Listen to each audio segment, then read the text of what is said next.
አሁን አንተ ብዙውን አመት እንግዲህ የኖርከው በትዳርም በሀገር ውስጥም ነው። አሁን አሜሪካ ነው የምትገኘው። ህይወት ደግሞ በአሜሪካ እንዲህ ቀላል አይደለችም። እንዳየው በጣም ከባድ ነው። ራስን ችለህ የምትኖርበት ምግብ አብስለህ ወጡን ሰርተህ አንዳንዴም እንጀራውን ጋግረህ መግዛት ከቻልክ ካልቻልክ ወንዶቹ ራሳቸው ጋገር ልምዱን አዳብረውታልና እነዚህን የምግብ ስራዎችን እንዴት ለመድካቸው? ወይስ ቀደም ሲል ሀገር ቤትም እያለህ ምግብ የመስራት ልምድ ነበረህ? ምግብ እንኳን ብዙ ይሄ እንጀራ መጋገሩ ምናምን ሳይሆን ትንሽ አፕሊኬሽን ሞካክራለሁ ቤትም ሆነ። ግን እዚህ አሁን አንድ ሴትዮ ያለች ኮንትራክት ኢትዮጵያዊ ሰርታለኝ ይዛልኝ የምትመጣ ከኢትዮጵያ የሚመጣ እንጀራ አለ። እሱም የታሸገ መጥቶ በሳምንት እሱንም እንደዚህ አድርጌ በቃ ያዋሃድኩኝ እኖራለሁ ማለት ነው። ማባዮቹን እንዴት ነው የምትሰራው? አሁን እንጀራው ቢገኝም እሷ ነች የምትሰራልኝ ሴትዮ ያለች። ወጪው ደግሞ ከባድ ነው በሰው ማሰራትና ትችለዋለህ? መቻል እንዴ መቻል ነው።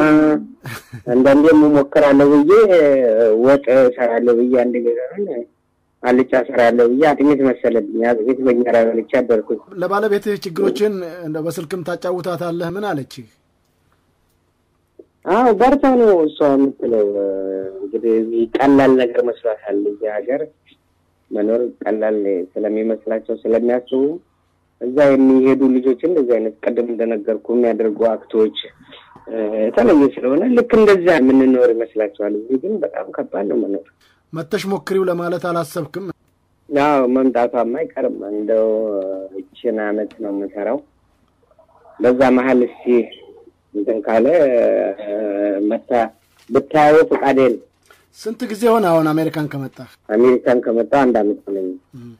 እና 1 አመት ያህል ገና ትቀጥላለህ? 1 አመት ያክል አሁን ለመቆየት ሀሳብ የለህም ወይስ ወደ ሀገር መመለስ ትፈልጋለህ? በደንብ ማየት መቻል አለብን። አሜሪካ መጥተህ ጭንቅላት ከተወሰነ ጊዜ በኋላ ተቀበለ ብትለው የማይቀበልበት ነገሮች ይኖራል። ግን በሙያም እየሰራሁ የሚያዋጣኝ ከሆነ አይቼው የተወሰነ ጊዜዎች ለመቆየት ፈልጋለሁ። ለመመለስ ነው የምፈልገው ወደዚህ። ሌላ ህይወትን ከኢትዮጵያ ጋር ስታነጻጽረው የውጭ ህይወትን እንዴት አገኘው? እንደው ይሄ ይሻላል፣ ይሄ ጥሩ ነው፣ ይሄ ደግሞ ከኢትዮጵያ ጋር ሳነጻጽረው በጣም ከባድ ነው የምትላቸው እንደው እስቲ 1 2 3 ነገሮች እያነጻጸርክ ከሁለቱ ጋር ብትነግረኝ። እንደው ምንድናቸው ያሉት ልዩነቶችና አንድነቶች? የአሜሪካ ህይወት ያው ከባድ ነው። እዛ ደግሞ ከቤተሰብ ጋር ስለሆነ ብዙ እየተጋገዝክ ነው የምትኖረው። የአሜሪካን ሀገር በጣም ትንሽ ከብዳል፣ በጣም ይከብዳል። ለኔ ከብደኛል ነገሩ። ግን ያው በዛም በመካኒክነቱም በቦዲ ሾፕም በመስራት አንዳንድ ነገሮች ስለማደርግ የሚጠቅመኝ ነገር አለ። አሁንም በሙያ በዚህ በመካኒክነት ሙያው እዚህ አሜሪካም እየሰራህ እንዳለ ነው ያለኝ መረጃ። እውነት ነው? እየሰራህ ነው? እየሰራህ? ኦኬ። እንዴት አገኘኸው ስራውን? ኢንተርቪውን የሚያውቁ ነበሩ። ብዙ አመት ከኔ ጋር የሰሩም ልጆች ነበሩ። አሁን ትራክ የሚሄዱ እኔ ጋር የሚሰሩ የነበሩ ማለት ነው። ያዩሃል ከሰዎች ጋር የመገናኘት ነገር እንጂ ያው ድሮ የምሰራው ነገር ነው። ይሄ ቀላል ከኢትዮጵያ ለስራው ማለት ነው። ይሄ ኢትዮጵያ ውስጥ ቀጥታ ነው። እዚህ ደግሞ ነቅለት አውልቀህ የተጎዱ ቦታው ከውስጥ የተጎዱትን ነገሮች ትንሽ መልስ ታደርግና አዲስ መቀየር። ኢትዮጵያ ውስጥ ግን ያው እንዳለ ቀጥታ ነው የምናመጣው። የመካኒክነት ስራ በአሜሪካ ቀላል ነው ማለት ነው ከዛ ከኢትዮጵያው ጋር? አዎ በጣም ቀላል ነው። ግን ኢትዮጵያ ከባድ ነው። ሞተር አሁን በተነን ነው የምንሰራው እዛ። እዚህ ከተበላሸ ሌላ ሞተር ማምጣት እንጂ የምትመራመረው ነገር የለ። ቶርኖ ቤት ሄደህ የምታስተካክለው ነገር የለ። ምንም የለ። የተበላሸውን ዕቃ ብቻ መጣር ነው።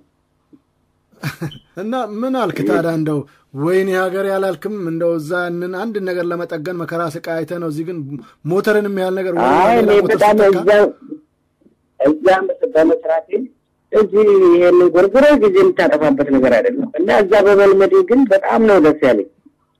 ለምን ችግሮችን እያንዳንዱ ነገሮች ማረጋገጥ ተንተታ እያንዳንዱ ጂግሌር እና እያንዳንዱ ነገሮች በተነን ነው የምንሰራው።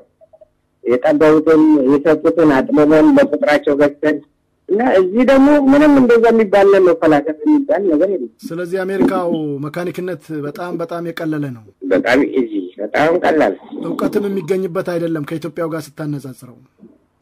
እዛ እኮ ፈጥረን የሌለ ነገሮችን መኪና ስንት ዓመት ነዲ ምናምን ታክሲዎች አሉ እና ላንቻ የሚባሉ መኪኖች አሉ እነሱ ሞዲፊክ ያደረግን ያኖርናቸው እስካሁን ድረስ እዛ አንድ ብሎን ለመቀየር በጣም ይጨንቃል እሷን ላለማበላሸት መበየዱ ማስተካከሉ ብዙ ነገሮች አሉ ቅድም እንዳልከው የጠበበውን ለማስፋት የሰፋውን ደግሞ ለማጥበብ ጥረት ተደርጎ ነው በብሎን ደረጃ እንኳን አሁን እዚህ ግን ሞተርን የሚያህል ነገር አንስተው ሲጥሉት ምንድነው የሚሰማህ አንተ በቃ አውቃት ማነስ ነው ብዬ ነው የምገምተው እዚህ መካኒኮችን የተዘጋጀ ነገር መትከል ማስቀመጥ እንቢ ካለ እንደገና ሄደ ማምጣት እንቢ ካለ እንደገና ሄደ ማምጣት ነው እኛ ግን እያንዳንዱን ነገሮች በታተንን በሽታውን አውቀን የተቆረጡ ነገሮች ካሉ እንኳን እነሱን አውጥተን ሌላ ተክተን ሞዲፊክ አድርገን ከተተን ነው እንሰራው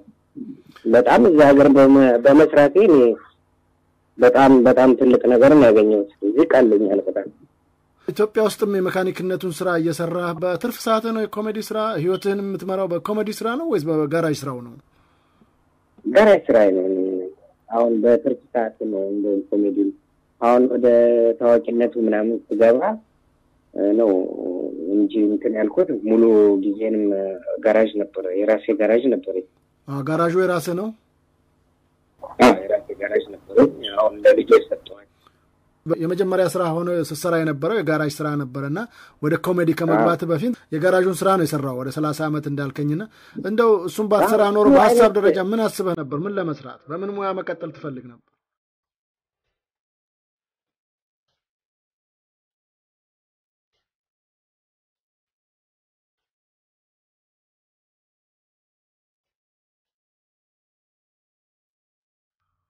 እኔ ኢንጂነሪንግ መሆን በትምህርት ደረጃ ኢንጂነሪንግ መሆን ደስ ይለኛል አንዳንድ ነገሮችን ስለማደርግ ማለት ነው ቀጥል ምን ኤሌክትሪክ ነው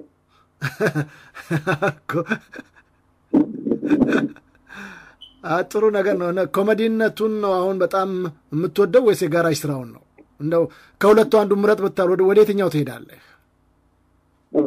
የአርቱን ህዝብ ነው ሁለቱም ያው ነው እንደዚህ ይሄንንም ስራ ነው ጥሩ ስራ ሰርቷል ብሎ ሰው የሚያደንቀን ሌላም ስራ የምታመጣው ይሄኛውም ጥሩ ስራ ነው ኮሜዲው የሚያበረታታ ማለት ነው ሰው ስለዚህ ሁለቱም ለኔ አንድ ነው የአሜሪካ ቅዝቃዜ በጣም ከባድ ነው አሁን ወደ በረዶ ሰዓት እንግዲህ ወደ ጃንዋሪ ላይ ሲደርስ ይመጣል አሁን ዲሴምበር ጃንዋሪ በረዶ ይጨምራልና ገጥሞሃል ይሄ በረዶ ሰዓት ላይ ደርሰሃል ባለፈው በረዶ ደርሶኛል እነ ኤልኤ እነ ሚኒሶታ እነ ካናዳ እነ ዊኒፔግ አካባቢ እና አይቷል እንዴት አገኘው ይሄን በረዶ ኢትዮጵያ ውስጥ እንደዚህ አይነት በረዶ አይስተዋልምና ምን ተሰማህ የኛ እኮ ይፈነክታል እኮ እሱ በጣም ጠንካራ ነው ይሄ እኮ ብን ብሉ ጠዋት መኪናዎቹን አታያቸውም ተከምሮ ያው ቅዝቃዜው ልዩነት አለው በጣም ቅዝቃዜው በጣም ከባድ እዚህ ከባድ ነው እንደው እኛ እዛ ይበርደናል የምንለው ለካ የውሸት ነው ይሄ በጊዜ መጨለሙስ ነገር በክረምት ሰዓት በጊዜ መጨለሙን ነገር ስታይ ምን አልክ እንደመጣ አካባቢ በተለይ እንደመጣ አካባቢ እንደዛ በጊዜ ይጨልማል ሳይነጋ እንትን ይላል እና በጣም የሚገርም ነው ብቻ አንዳንድ ነገሮች የእግዚአብሔር ስራ መቼም የሰው ስራ አይደለም ስለዚህ ኢትዮጵያ ተዘዋዋሪ ወይም የሚቀያየር ነገር ባለመኖሩ እንደው ከዚህ ጋር ስታነጻጽረው ወይኔ ሀገሬ ኢትዮጵያ አልክ እሺ በጣም ምንጊዜም ያሰኛል ደኩል እንግዲህ ብዙ ነገር አጫወትከኝ በእውነቱ በጣም አመሰግናለሁ ለአድማጮቻችንም ብዙ ነገሮችን ያካፈልክ ይመስለኛል እስቲ እንደው ወደ ገጠመኞችን ቅድም አንድ ገጠመኛ አጫውተኛል እስቲ ከሚያሳዝኑ ገጠመኞችም እንደው አንድ ሁለት ካሉ ብታወጋኝ ምክንያቱም አሜሪካም ኢትዮጵያም ውስጥ ብዙ ቦታዎች ተዘዋውራልና ጊዮርጊስ አካባቢ የተዘዋወርኩ ነበር ቤተክርስቲያን ተሳልሜ ስመጣ